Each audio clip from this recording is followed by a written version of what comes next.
Hey everybody from the Classy Climb blog. This is Erica from the Classy Climb blog. I have here today Shonta Prince, Navy veteran, speaker, transition specialist. I'm really excited to have her on here today. We had some technical difficulties earlier, but we are all geared up, ready to go. How are you doing today, Miss Prince? I'm awesome. I'm having a really great day, despite, like you said, the technical difficulties. But I'm having a really awesome day. Thank you. It happens. We just got to work through it. So I'm pumped up to talk to you today. You got a great history. Where did you grow up and how did it get you kind of affect who you are today? I grew up in Kankakee, Illinois. I was actually born in Chicago, and Kankakee is about like a half an hour drive south of Chicago. And even growing up, there's a little small city, and it's kind of like one of those places where everybody knows everybody. And I was always a dreamer.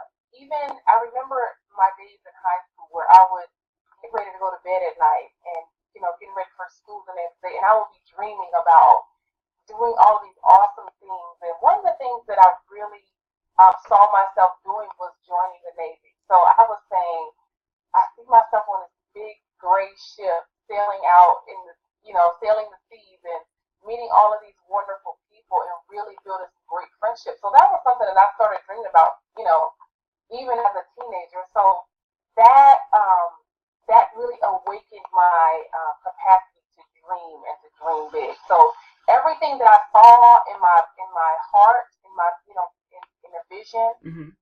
I started to learn how to make it happen. And so that the Navy, joining the Navy was the first thing that I saw that I actually was able to make happen. Wow, that's awesome. I love when I hear people dream something when they're a kid because it's the mental map. Like you saw that Yeah, and you lived up to it. So that's what I love yeah. about that. Um, so what's your biggest challenge? Now you went through the Navy and you got out. What was the biggest challenge in like transitioning and starting a business? Oh, that was tough. I would say that my transition was the hardest thing I've ever done because I'm one of those people like I'm just pretty good at almost everything that I put my hands to. Mm-hmm. And God has just really blessed me to be able to do anything that I put my mind to. But when I transitioned out of the Navy, that was hard for me because I never really tried to do something that was hard. Mm-hmm. Um, it was a real struggle for me because I joined the Navy straight from high school, and I grew up in the Navy. So I did 10 years on active duty, and the Navy really taught me a lot about life. So at 18 years old, I left my little small city of Kankakee, and my first duty station was in Japan, so in a completely different country. Wow. So everything that I knew, I learned differently. I learned an entire new language, and I was around people who I didn't know, and so I had to get to know people, and they became my family because when you're, on the ship and you're out to sea, that's what you have, and so you tend to get close to the people who are around you at that time, and so um, the struggle was because of all of the changes that took place when I joined. When I got out, I struggled with my identity because I didn't know who I was without my uniform. So it was so shocking to me to go from being a part of such a really great and large organization to just being by myself without my uniform. And so that was a very tough time for me. But the good thing about it is that it really made me start to question life. And I started saying, wait a minute, there's got to be more to life than what I'm dealing with right now. And so I started to think, well, why am I here? When I was in the Navy, I knew, what I was supposed to be doing, and I would go to work, and the whole day would be planned out for me. I already knew what I was going to wear because I was going to wear my uniform. And so I started to say, wait a minute, there's got to be more to me than just a uniform or, just being a part of the military. And so that's what really put me on the path to understanding what my life, helping other people. But I would say that was the toughest time of my life. Wow.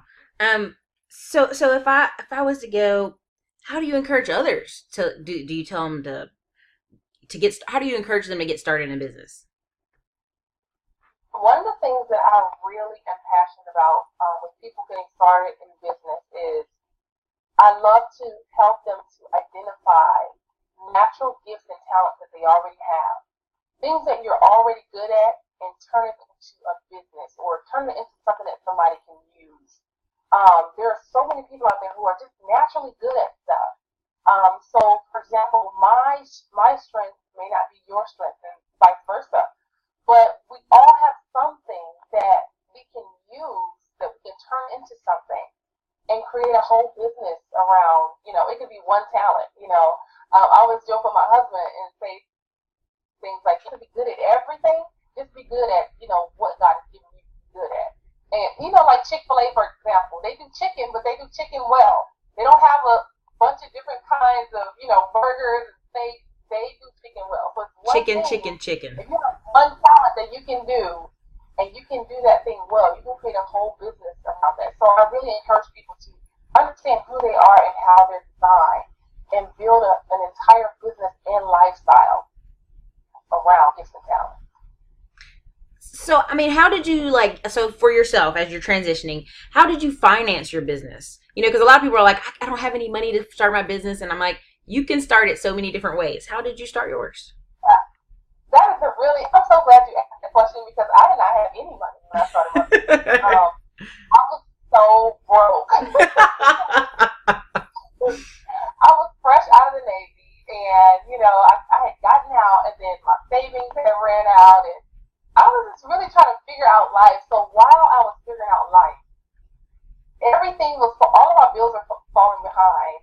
My mortgage was falling behind. They were threatening to come in. They were threatening to take my house, my car, disconnect my electricity, everything. And so when I coach my clients, I always share the story with them about how I really did not have two pennies to rub together. But I was so determined. I was like, I'm about to start this business. I don't care what I have to do. I'm about to start this business because I don't ever want to be in this place again. And so I got on the internet. I built my own website. Went to YouTube and watched YouTube videos to figure out how to set my website up because I didn't have $3,000 to $4,000 to pay somebody to design my website, so I did it myself and created some little graphics, whatever. I did the best that I could with what I had. And so I always tell people I don't allow my clients to use that as an excuse, saying, "Well, I don't have any money." I'm like, well, because I conquered that giant. Because I was able to start my business without any money. I'm not about to let you not start a business because you don't have any money. So basically, the reason why I was able to do that is because I am the product. And so when you have a business where you are the product, you really don't need a whole lot of money to get started. All you need is some courage and some determination. And using what you already have, take the gifts and abilities that you have and turn it into a product or a service that somebody can use, and it's really that simple. Thank you for saying that because it cracks me up when people are like, I don't have any money, and I'm like, there's a book called $100 Startup that you can start pre-selling today. There's 100 different ways to do stuff, and people will find 100 excuses how not to do it. So, right. I mean, so where do you see yourself and your business going in the next 2 years? In the next 2 years, I have some really great things planned. I have a new program that I'm launching very shortly called the Purposepreneur Lifestyle, and it's basically for entrepreneurs who are living their purpose and they want to make an income doing what they already love to do and what they're naturally good at. And so I believe that this program is really getting ready to open up some new doors because of the nature of the program. Because I meet a lot of people who they're torn between their dream and a job, and so they really have this big dream that they want to do, but it's like I really can't follow my dream because I have to work a job because I have to make a living. So my whole idea is that why not make a living and let your purpose be your job. So there's no, you don't have to choose between a job and living out your dream. And so that's one thing that I really think within the next, probably within the next 60 days is going to really open up some doors for me for the next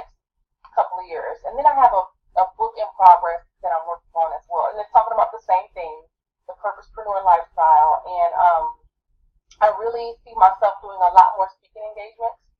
In this season, I've been focusing a lot on just coaching and helping people to start their businesses. But I really see myself stepping onto more platforms and being able to speak and teach people in some live settings. So I'm looking to beef up on those. And also, one of my goals for the next couple of years is to become a social media guru. Do it. Social media has really, I would say about 90% of my income comes from social media. Mm-hmm. And a lot of people don't think that you can make money on social media, but you really can. And, a lot of times it's something that, we have at our disposal that is not that expensive. It's free or very inexpensive. So I really want to take my social media to a new level, because that's where you connect with people, and that's where you can actually build a relationship with people and share your gifts and your expertise with people right there, without even having to leave your house. So those are the three things that I'm looking at doing within the next couple of years. That's great. I'm telling people every day, I look up on YouTube and there are people making six figures off YouTube videos. There are people going on Facebook, making a lot of money off Facebook. There's some guys I've finished reading. I think he spent $2,000 in Facebook ads, made $200,000. So the sky's the limit. If you can see it, you can do it. I think that's awesome. If someone came to you today and they're like, maybe it's a soldier that just got out, or maybe it's just someone who needs to start over in life. They just need to start fresh. What advice would you give them? How would you help guide them?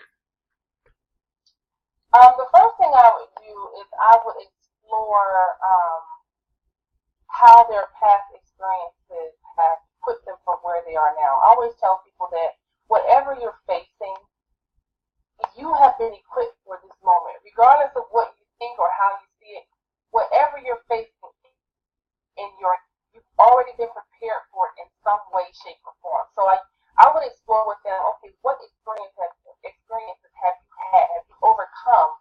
And I prepared you to overcome this experience as well. So that's the first thing. The second thing is looking at patterns, because patterns that inspire people often give clues to purpose. And the reason why I always go back to purpose is because it's a series of transitions. And so you're always changing, and something is always happening in life to spark a change. But purpose is always the same. Your purpose is always going to be the same. We go to different levels of our purpose. Sometimes we may just tip the iceberg, and sometimes we go deeper into purpose. But purpose is always the same. Your purpose never changes no matter what you go through in life. And so I always point people back to that purpose, because even when your life changes, you have something stable to hold on to, knowing that, no matter what happens, I know that this is what, I'm created to do. So I would help that person to discover purpose and, looking at those natural gifts and abilities and to use that as a foundation. So now that we understand what your purpose is, the next thing is to say, okay, where do we go from here? What do you want to do? Because a lot of times people have these big dreams in their heart, but they're so afraid of that dream that they don't pursue it, because it's so big that it seems like it's impossible. So a lot of times, if you're asking a person what their dream is, a lot of times they say they don't know, but really they do. I don't know is just a way of saying it's so big that I just kind of locked it up deep down in my heart, because, it seems like it's impossible. So finding out what that person really has deep down on the inside of them, that really determines where to go next.